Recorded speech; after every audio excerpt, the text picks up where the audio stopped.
People love stories about bloodlines and enemies because it feels easier than facing something simpler and more uncomfortable.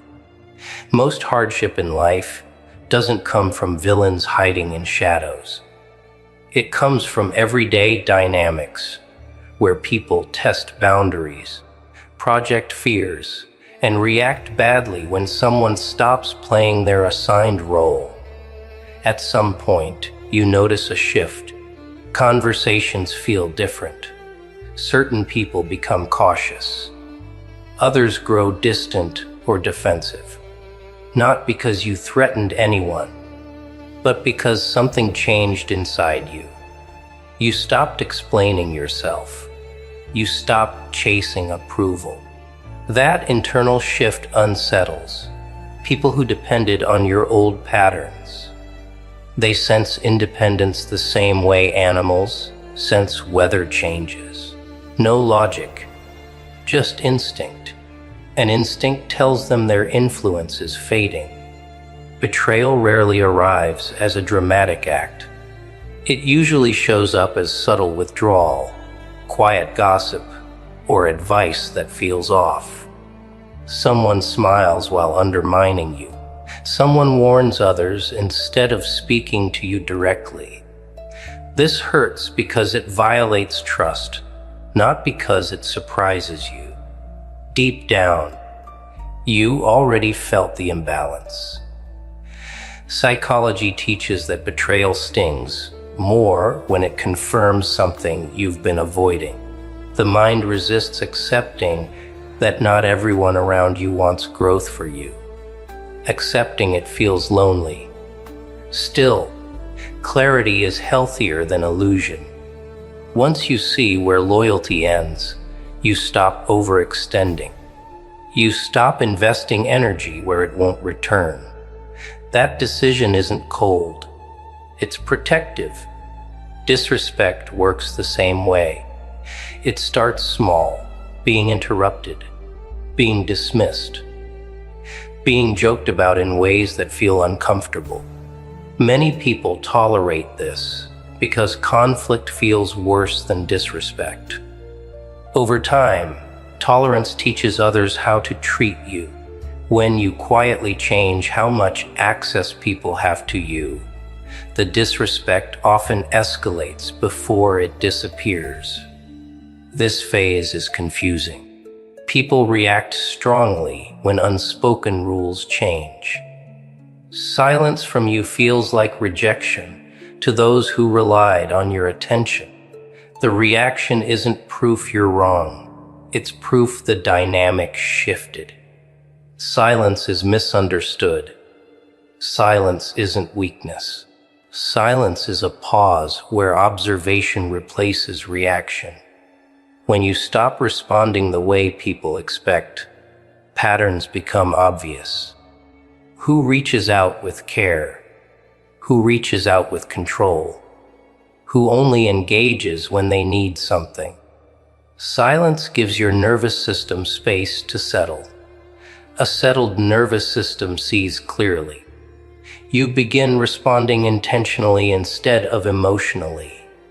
This doesn't make you detached. It makes you regulated. Regulation is power in everyday life. Control dynamics become visible once you step out of them. Some people try to pull you back with guilt. Others use fear. Others frame concern as care. These tactics work only when you doubt yourself. When self-trust grows, manipulation loses grip. You don't need to confront every attempt. Consistency does more than argument ever could. Calm boundaries teach others what access looks like now. Some will respect it. Some will leave. Both outcomes are information. Inner power isn't loud. It doesn't announce itself. It shows up as steadiness. You make decisions without checking everyone's reaction first. You recover faster from stress. You stop replaying conversations in your head all night. This is psychological safety forming inside you. Safety allows growth. Growth changes how people relate to you. Some feel inspired. Some feel threatened. Threatened people often talk instead of reflecting. That's where rumors and warnings come from. Not danger. Fear. Hardships don't disappear with growth. They become easier to handle. You still feel sadness, anger, disappointment. The difference is you don't drown in them. You don't let them define your identity. Emotional flexibility replaces emotional survival. You learn that feelings can exist without dictating action. This skill is what most people never learn. It's also what makes you resilient without becoming hard. Relationships recalibrate naturally. Fewer people have access. Conversations become more honest. Energy drains less. This isn't isolation. It's alignment. Humans need connection. But healthy connection requires boundaries. Boundaries don't push people away. They reveal who can stay. This realization hurts and heals at the same time. Grief is part of growth. Let it pass through without turning it into regret. Life starts to feel quieter, less dramatic, less urgent. This calm can feel boring if chaos was familiar. Familiar pain feels safer than unfamiliar peace. Resist the urge to recreate old problems just to feel something. Boredom here is space. Space allows curiosity. Curiosity leads to new meaning. Meaning grows slowly, slowly lasts.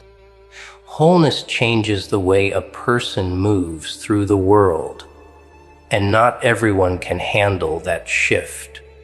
When someone grows used to interacting with broken versions of others, a whole person feels unpredictable. Fragmented people are easier to manage. They apologize too much.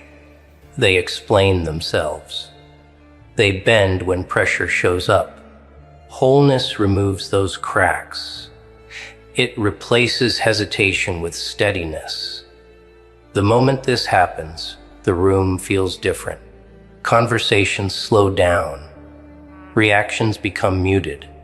Some people lean in with curiosity. Others pull back with discomfort. The discomfort does not come from anything you did wrong. It comes from the loss of leverage. A whole person cannot be steered the same way. This unsettles people who built their confidence around influence rather than respect. They sense the shift immediately, even if they cannot explain it. Many struggles in life come from trying to stay acceptable to people who benefit from your confusion. When you were uncertain, advice came easily. Opinions poured in.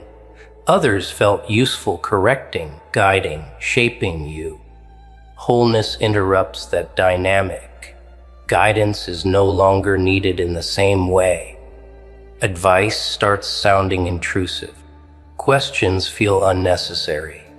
The absence of confusion creates silence, and silence exposes intention. Some people thrived on being needed. Wholeness removes that role. The reaction may look like distance, irritation, or subtle criticism. None of it is personal. It is adjustment pain. Adjustment hurts more for those who never planned to grow alongside you. There is a quiet grief that comes with becoming whole. Old versions of yourself fall away. Old dynamics lose meaning. Familiar struggles disappear, leaving space behind. Space feels empty at first. The mind searches for old problems out of habit. Chaos once felt like proof of effort. Calm can feel undeserved. This stage confuses many people. They assume something is wrong. because life feels less dramatic. In truth, nervous systems settle slowly. Peace feels boring only when stress was familiar. Wholeness asks patience. It asks trust in stability rather than stimulation. The reward comes later, in clarity and consistency. People who relied on fractured versions of others often resist accountability. Fragmentation allows blame to move around easily. Wholeness brings ownership. Ownership changes conversations. Excuses stop working. Emotional manipulation loses effect. Boundaries appear without speeches. This clarity forces others to confront their own patterns.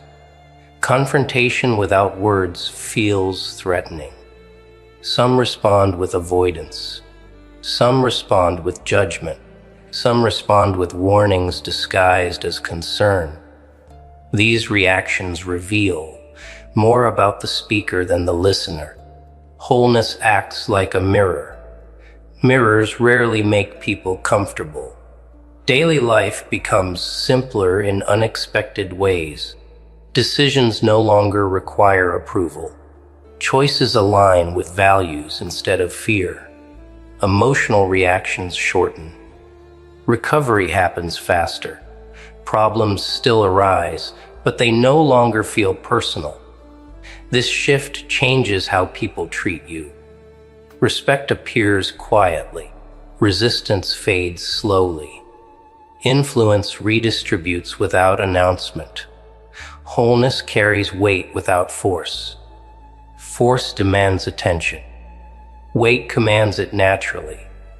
This difference matters more than confidence or charm ever could. Some relationships survive this transition. Others fade without drama. Loss hurts even when growth is right.